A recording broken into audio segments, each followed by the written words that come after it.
प्रधानमंत्री नरेंद्र मोदी को लाल किले की प्राचीर से देश को संबोधित करते हुए सुन रहा था ना, तो मुझे ऐसा आभास हो रहा था कि प्रधानमंत्री लाल किले से अपने संबोधन को एक चुनावी सभा में परिवर्तित करने की पूरी कोशिश कर रहे थे।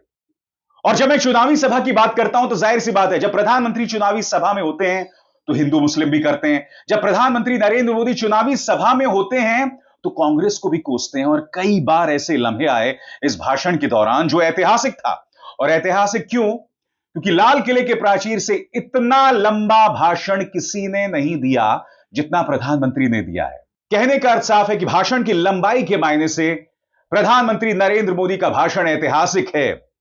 उन्होंने जो बात कही खरी लगी, मगर जैसे मैंने कहा वो लगातार कोशिश करते रहे इसे चुनावी भाषण में तब्दील करने को लेकर। मसलन उनकी पहली बात, वो कहते हैं कि खून और पानी एक साथ नहीं चल सकता। और जाहिर सी बात है वो जिक्र कर रहे थे पहलगाम के आतंकवादी हमलों की।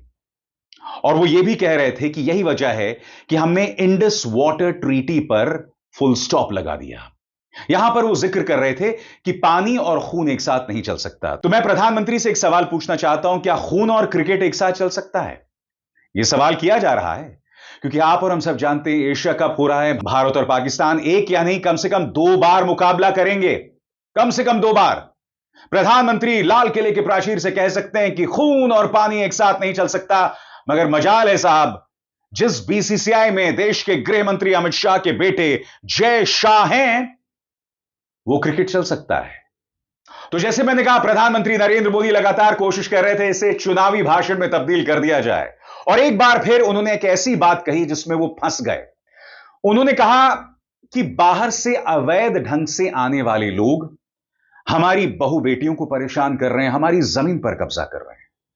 सबसे बड़ी बात, गृह मंत्रालय आपके अंतर्गत आता है। यही बात अक्सर पश्चिम बंगाल जाकर अमित शाह कहते हैं कि आप ममता बनर्जी को हटा दो, हम आपको सीमा पर सुरक्षा दे देंगे। मगर सीमा पर सुरक्षा का काम तो बीएसएफ करता है ना। यानी कि 11 साल बाद भी प्रधानमंत्री वो बातें कर रहे हैं जिसका कोई तर्क नहीं है, जिसका कोई प्रमाण नहीं है। क्योंकि यही बात आपने झारखंड के चुनावों में कही थी प्रधानमंत्री।